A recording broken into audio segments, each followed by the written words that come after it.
The Life and Adventures of Robinson Crusoe by Daniel Defoe. Chapter 17. Visit of Mutineers. In a little time, however, no more canoes appearing, the fear of their coming wore off, and I began to take my former thoughts of a voyage to the main into consideration, being likewise assured by Friday's father that I might depend upon good usage from their nation on his account if I would go.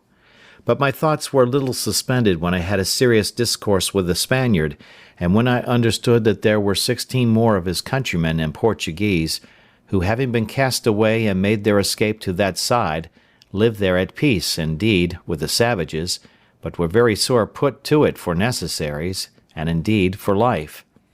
I asked him all the particulars of their voyage, and found they were a Spanish ship, bound from the Rio de la Plata to the Havana, being directed to leave their loading there, which was chiefly hides and silver, and to bring back what European goods they could meet with there; that they had 5 Portuguese seamen on board, whom they took out of another wreck; that 5 of their own men were drowned when first the ship was lost, and that these escaped through infinite dangers and hazards, and arrived, almost starved, on the cannibal coast, where they expected to have been devoured every moment. He told me they had some arms with them, but they were perfectly useless, for that they had neither powder nor ball, the washing of the sea having spoiled all their powder but a little, which they used at their first landing to provide themselves with some food. I asked him what he thought would become of them there, and if they had formed any design of making their escape. He said they had many consultations about it, but that having neither vessel nor tools to build one, nor provisions of any kind, their counsels always ended in tears and despair. I asked him how he thought they would receive a proposal from me, which might tend towards an escape, and whether, if they were all here, it might not be done. I told him with freedom I feared mostly their treachery and ill usage of me, if I put my life in their hands, for that gratitude was no inherent virtue in the nature of man, nor did men always square their dealings by the obligations they had received so much as they did by the advantages they expected. I told him it would be very hard that I should be made the instrument of their deliverance, and that they should afterwards make me their prisoner in New Spain, where an Englishman was certain to be made a sacrifice, what necessity or what accident soever brought him thither; and that I had rather be delivered up to the savages, and be devoured alive, than to fall into the merciless claws of the priests, and be carried into the Inquisition. I added that, otherwise, I was persuaded, if they were all here, we might, with so many hands, build a bark large enough to carry us all away, either to the Brazils southward, or to the islands or Spanish coast northward; but that if, in requital, they should, when I had put weapons into their hands, carry me by force among their own people, I might be ill used for my kindness to them, and make my case worse than it was before.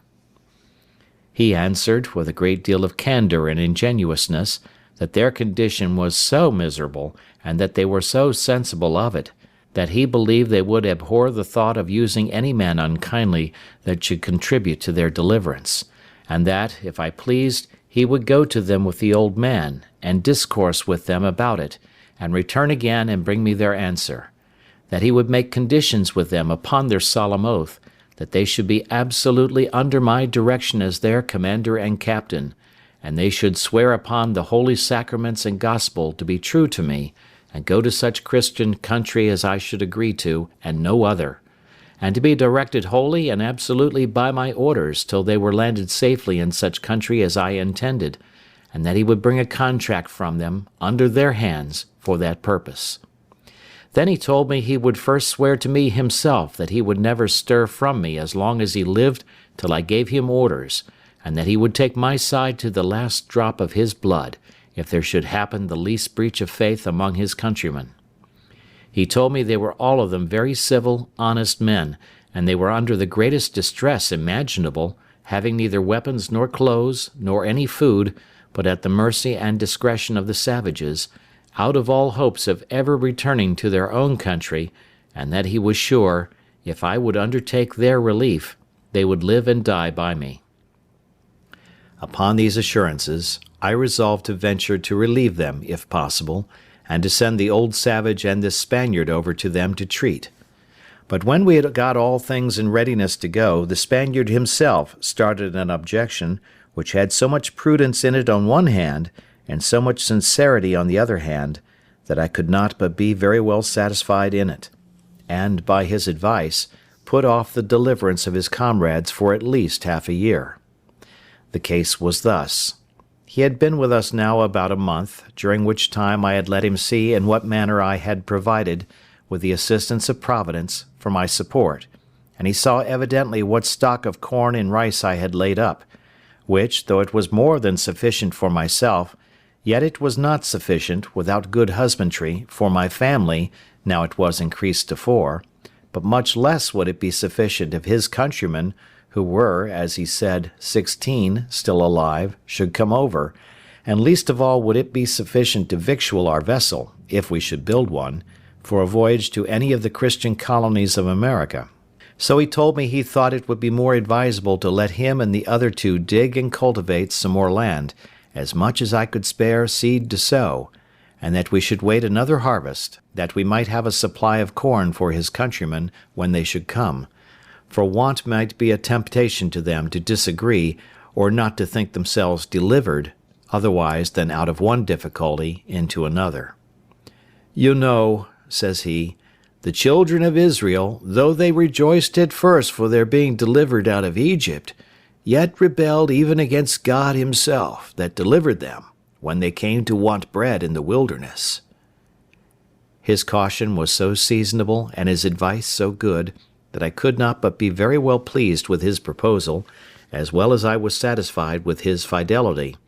So we fell to digging, all 4 of us, as well as the wooden tools we were furnished with, permitted, and in about a month's time, by the end of which it was seed time, we had got as much land cured and trimmed up as we sowed 22 bushels of barley on, and 16 jars of rice, which was, in short, all the seed we had to spare. Indeed, we left ourselves barely sufficient for our own food for the 6 months that we had to expect our crop, that is to say, reckoning from the time we set our seed aside for sowing, for it is not to be supposed it is 6 months in the ground in that country. Having now society enough, and our numbers being sufficient to put us out of fear of the savages, if they had come, unless their number had been very great, we went freely all over the island, whenever we found occasion, and as we had our escape or deliverance upon our thoughts, it was impossible, at least for me, to have the means of it out of mine. For this purpose I marked out several trees, which I thought fit for our work, and I set Friday and his father to cut them down, and then I caused the Spaniard, to whom I imparted my thoughts on that affair, to oversee and direct their work. I showed them with what indefatigable pains I had hewed a large tree into single planks, and I caused them to do the like, till they made about a dozen large planks, of good oak, near 2 feet broad, 35 feet long, and from 2 inches to 4 inches thick. What prodigious labor it took up, any one may imagine. At the same time I contrived to increase my little flock of tame goats as much as I could, and for this purpose I made Friday and the Spaniard go out one day, and myself with Friday the next day, for we took our turns, and by this means we got about 20 young kids to breed up with the rest, for whenever we shot the dam, we saved the kids, and added them to our flock. But above all, the season for curing the grapes coming on, I caused such a prodigious quantity to be hung up in the sun, that, I believe, had we been at Alicante, where the raisins of the sun are cured, we could have filled 60 or 80 barrels, and these, with our bread, formed a great part of our food. Very good living, too, I assure you, for they are exceedingly nourishing. It was now harvest, and our crop in good order. It was not the most plentiful increase I had seen in the island, but, however, it was enough to answer our end, for from 22 bushels of barley we brought in and thrashed out above 220 bushels, and the like in proportion of the rice, which was store enough for our food to the next harvest, though all 16 Spaniards had been on shore with me. Or, if we had been ready for a voyage, it would very plentifully have victualled our ship to have carried us to any part of the world, that is to say, any part of America. When we had thus housed and secured our magazine of corn, we fell to work to make more wickerware, that is, great baskets, in which we kept it, and the Spaniard was very handy and dexterous at this part, and often blamed me that I did not make some things for defence of this kind of work, but I saw no need of it. And now, having a full supply of food for all the guests I expected, I gave the Spaniard leave to go over to the main, to see what he could do with those he had left behind him there. I gave him a strict charge not to bring any man who would not first swear in the presence of himself and the old savage that he would in no way injure, fight with, or attack the person he should find in the island, who was so kind as to send for them in order to their deliverance, but that they would stand by him and defend him against all such attempts, and wherever they went would be entirely under and subjected to his command, and that this should be put in writing and signed in their hands. How they were to have done this, when I knew they had neither pen nor ink, was a question which we never asked. Under these instructions, the Spaniard and the old savage, the father of Friday, went away in one of the canoes which they might be said to have come in, or rather were brought in, when they came as prisoners to be devoured by the savages. I gave each of them a musket with a firelock on it, and about 8 charges of powder and ball, charging them to be very good husbands of both, and not to use either of them but upon urgent occasions.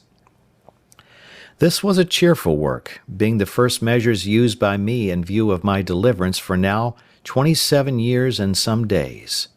I gave them provisions of bread and of dried grapes, sufficient for themselves for many days, and sufficient for all the Spaniards for about 8 days' time, and wishing them a good voyage, I saw them go, agreeing with them about a signal they should hang out at their return, by which I should know them again when they came back, at a distance, before they came on shore. They went away with a fair gale on the day that the moon was at full, by my account, in the month of October, but as for an exact reckoning of days, after I had once lost it I could never recover it again, nor had I kept even the number of years so punctually as to be sure I was right, though, as it proved when I afterwards examined my account, I found I had kept a true reckoning of years. It was no less than 8 days I had waited for them, when a strange and unforeseen accident intervened, of which the like has not perhaps been heard of in history. I was fast asleep in my hutch one morning, when my man Friday came running into me, and called aloud, "Master, master, they are come, they are come!" I jumped up, and regardless of danger I went, as soon as I could get my clothes on, through my little grove, which, by the way, was by this time grown to be a very thick wood. I say, regardless of danger I went without my arms, which was not my custom to do, but I was surprised when, turning my eyes to the sea, I presently saw a boat at about 1.5 leagues distance, standing in for the shore, with a shoulder of mutton sail, as they call it, and the wind blowing pretty fair to bring them in. Also I observed presently that they did not come from that side which the shore lay on, but from the southernmost end of the island. Upon this I called Friday in, and bade him lie close, for these were not the people we looked for, and that we might not know yet whether they were friends or enemies. In the next place I went in to fetch my perspective glass to see what I could make of them, and having taken the ladder out, I climbed to the top of the hill, as I used to do when I was apprehensive of anything, and to take my view the plainer without being discovered. I had scarce set my foot upon the hill when my eye plainly discovered a ship lying at anchor, at about 2.5 leagues distance from me, south-southeast, but not above 1.5 leagues from the shore. By my observation it appeared plainly to be an English ship, and the boat appeared to be an English longboat. I cannot express the confusion I was in, though the joy of seeing a ship, and one that I had reason to believe was manned by my own countrymen, and consequently friends, was such as I cannot describe. But yet I had some secret doubts hung about me, I cannot tell from whence they came, bidding me keep upon my guard. In the first place, it occurred to me to consider what business an English ship could have in that part of the world, since it was not the way to or from any part of the world where the English had any traffic, and I knew there had been no storms to drive them in there in distress, and that if they were really English it was most probable that they were here upon no good design, and that I had better continue as I was than fall into the hands of thieves and murderers. Let no man despise the secret hints and notices of danger which sometimes are given him when he may think there is no possibility of its being real. That such hints and notices are given us I believe few that have made any observation of things can deny, that they are certain discoveries of an invisible world, and a converse of spirits, we cannot doubt, and if the tendency of them seems to be to warn us of danger, why should we not suppose they are from some friendly agent, whether supreme or inferior and subordinate is not the question, and that they are given for our good? The present question abundantly confirms me in the justice of this reasoning,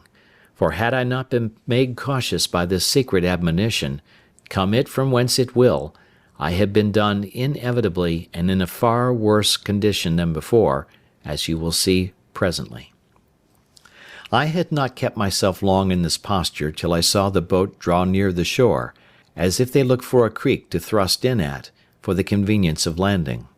However, as they did not come quite far enough, they did not see the little inlet where I formerly landed my rafts, but ran their boat on shore upon the beach, at about half a mile from me, which was very happy for me, for otherwise they would have landed just at my door, as I may say, and would soon have beaten me out of my castle, and perhaps have plundered me of all I had. When they were on shore I was fully satisfied they were Englishmen, at least most of them. One or two I thought were Dutch, but it did not prove so. There were in all 11 men, whereof 3 of them I found were unarmed, and, as I thought, bound, and when the first 4 or 5 of them were jumped on shore, they took those 3 out of the boat as prisoners. One of the 3 I could perceive using the most passionate gestures of entreaty, affliction, and despair, even to a kind of extravagance. The other 2, I could perceive, lifted up their hands sometimes, and appeared concerned indeed, but not to such a degree as the first. I was perfectly confounded at the sight, and knew not what the meaning of it should be. Friday called out to me in English, as well as he could, "Oh, master, you see Englishmans eat prisoner as well as savage mans." "Why, Friday," says I, "do you think they are going to eat them, then?"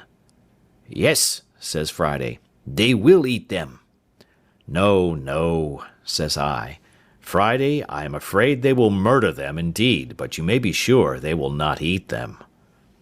All this while I had no thought of what the matter really was, but stood trembling with the horror of the sight, expecting every moment when the 3 prisoners should be killed.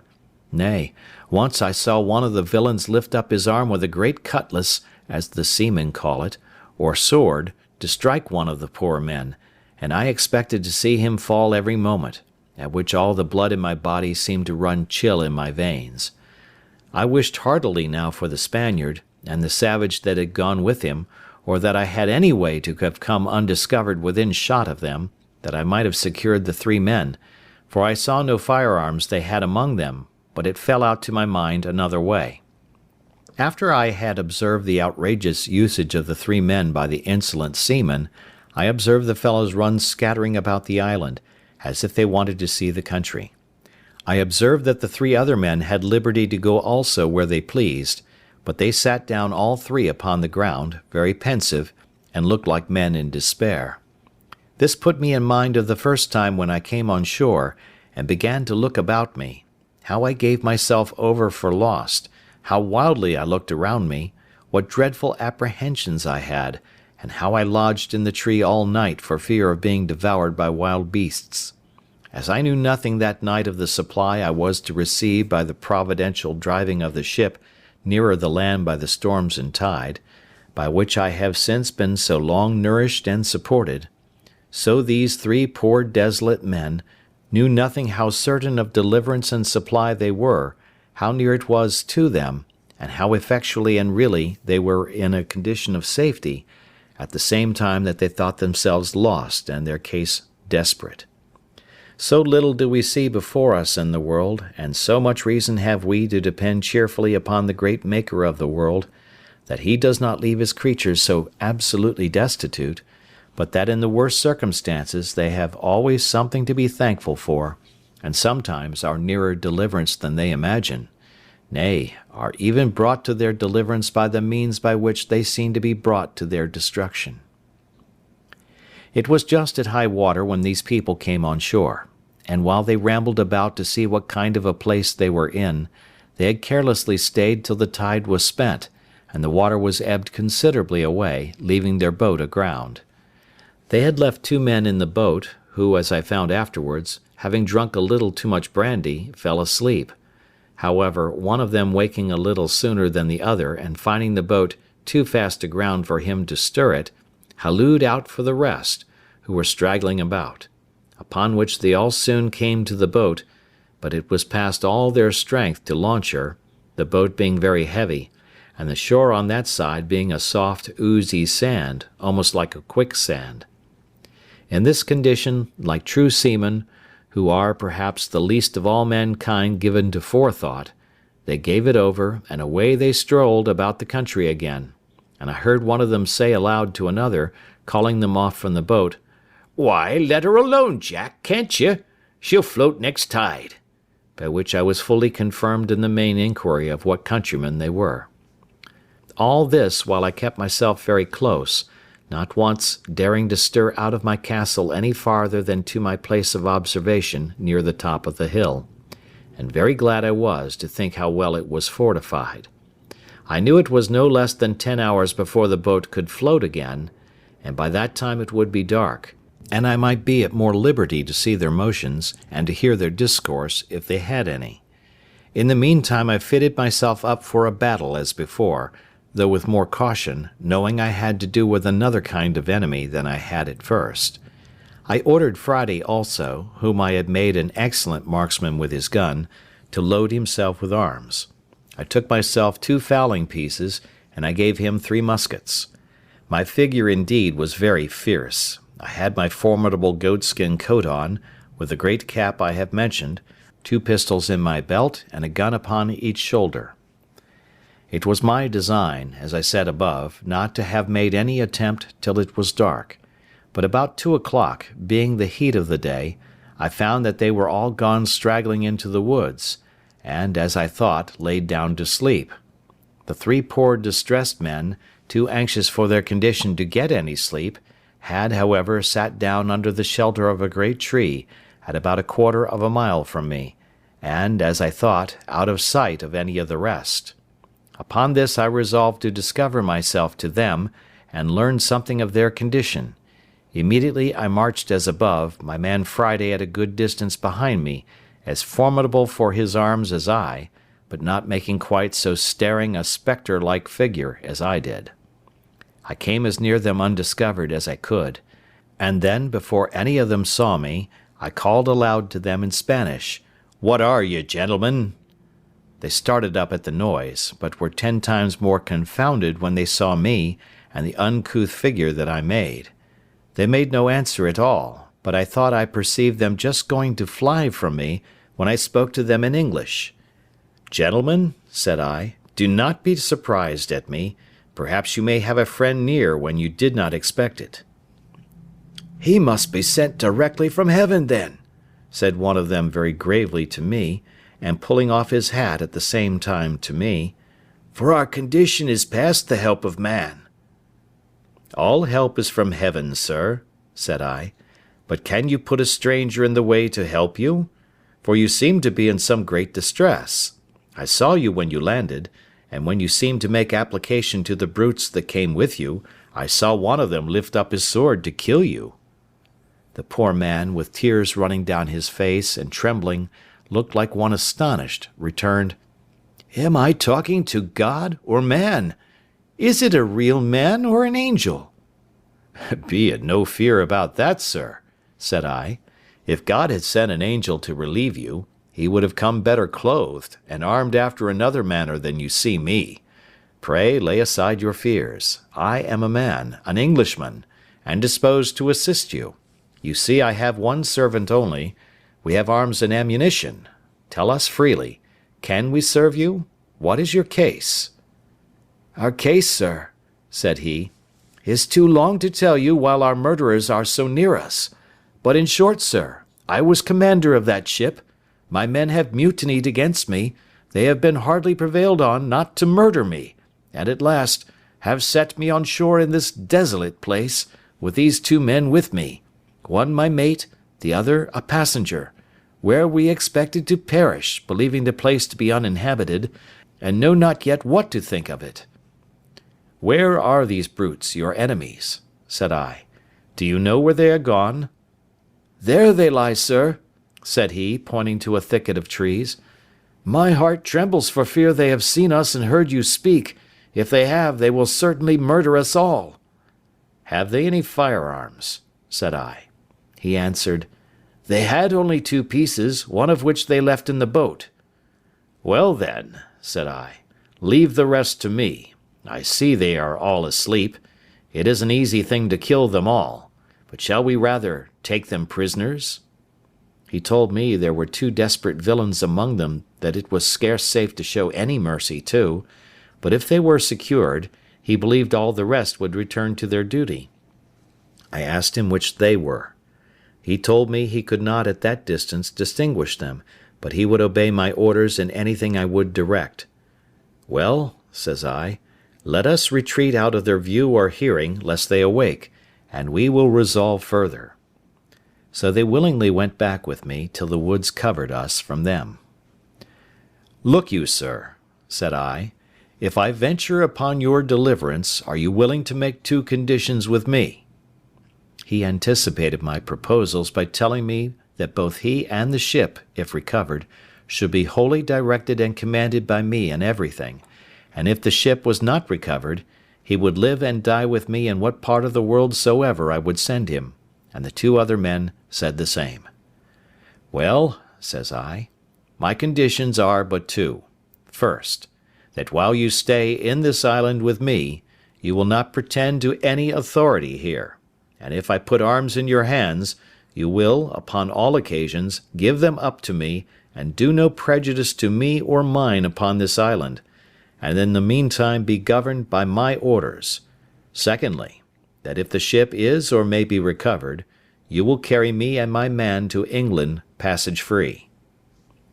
He gave me all the assurances that the invention or faith of man could devise that he would comply with these most reasonable demands, and besides would owe his life to me, and acknowledge it upon all occasions as long as he lived. "Well then," said I, "here are 3 muskets for you, with powder and ball. Tell me next what you think is proper to be done." He showed all the testimonies of his gratitude that he was able,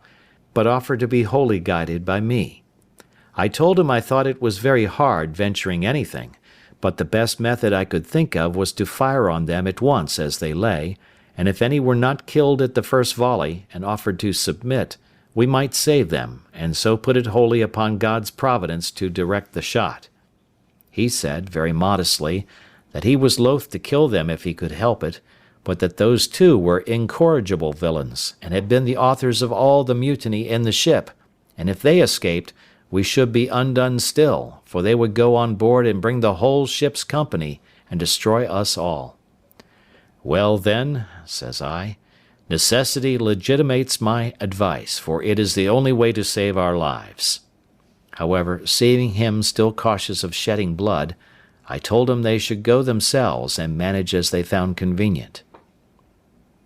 In the middle of this discourse we heard some of them awake, and soon after we saw 2 of them on their feet. I asked him if either of them were the heads of the mutiny. He said, "No." "Well then," said I, "you may let them escape, and Providence seems to have awakened them on purpose to save themselves. Now," says I,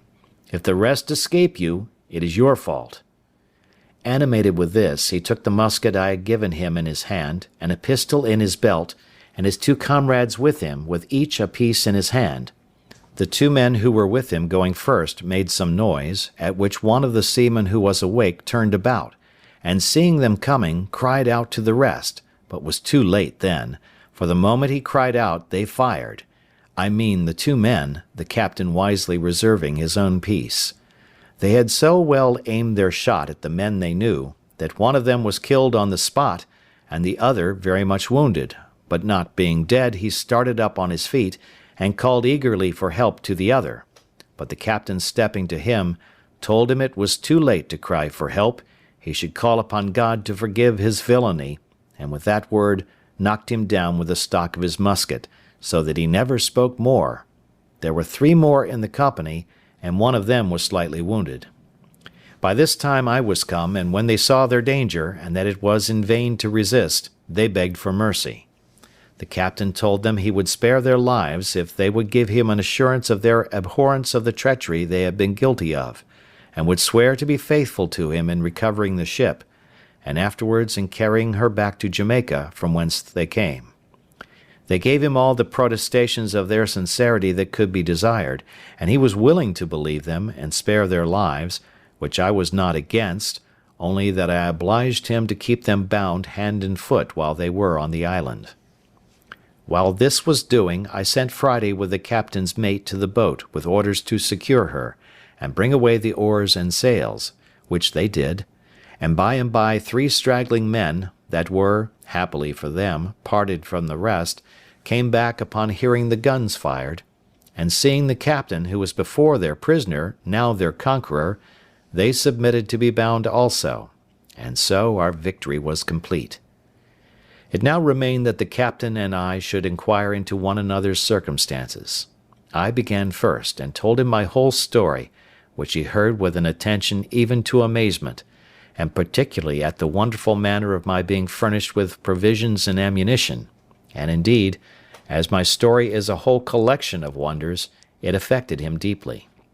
But when he reflected from thence upon himself, and how I seemed to have been preserved there on purpose to save his life, the tears ran down his face, and he could not speak a word more. After this communication was at an end, I carried him and his 2 men into my apartment, leading them in just where I came out, that is, at the top of the house, where I refreshed them with such provisions as I had, and showed them all the contrivances I had made during my long inhabiting that place. All I showed them, all I said to them, was perfectly amazing, but above all the captain admired my fortification, and how perfectly I had concealed my retreat with a grove of trees, which having been now planted nearly 20 years, and the trees growing much faster than in England, was become a little wood, so thick that it was impassable in any part of it but at that one side where I had reserved my little winding passage into it. I told him this was my castle and my residence, but that I had a seat in the country, as most princes have, whither I could retreat upon occasion, and I would show him that too another time, but at present our business was to consider how to recover the ship.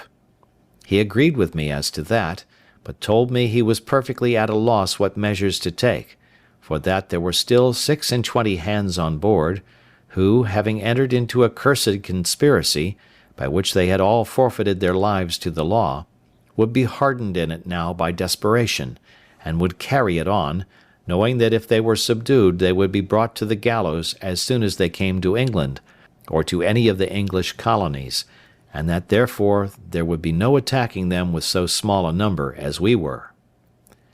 I mused for some time on what he had said, and found it was a very rational conclusion, and that therefore something was to be resolved on speedily, as well to draw the men on board into some snare for their surprise, as to prevent their landing upon us and destroying us.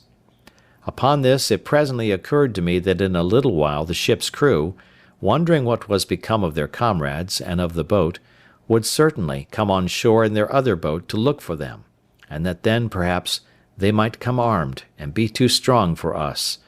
This he allowed to be rational. Upon this I told him the first thing we had to do was to stave the boat which lay upon the beach, so that they might not carry her off, and taking everything out of her, leave her so far useless as not to be fit to swim.